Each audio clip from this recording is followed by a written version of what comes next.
Did you ever hear the story, the story of Asanga and the dog? No. So you like stories, so if you would forgive me, I'll tell you this one. Just since you talked about the dog, there was a great saint called Asanga. He was like the Augustine of Buddhism, and contemporary actually in India. And he was fed up with Buddhism in his own time. He thought it was really hollow and mostly people were whatever. And so he wanted to meet Maitreya, who is the next Buddha, but who Buddhists believe lives in a certain heaven, the Tushita heaven. So he said he went and meditated for 12 years. I'm cutting this long story short. And he didn't see Maitreya, and he was very frustrated. He was almost broken. He was like night of despair, like John on the cross. And he wandered down just aimlessly, And then he met this dog who was very sick.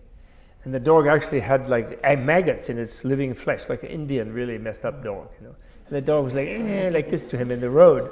So then he just was involved with the dog, and because he didn't have a wish to do anything. He thought he was worthless, useless. Maybe there was no Buddha. He lost faith, So he started trying to fix up the dog. And then he was trying to even fix up the maggots.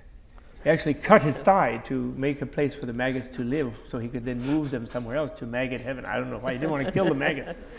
And then suddenly that dog turned into Maitreya. Like that in front. He had a vision of the dog as Maitreya. And then he was bowing and so happy. But then immediately after the first bow, he said "Where have you been? My Lord is wanting to see you, but where have you been? 12 years, come on, I've been working hard."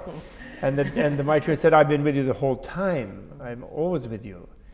But it wasn't until now when you saw me in the form of this dog that you had real compassion. Yeah.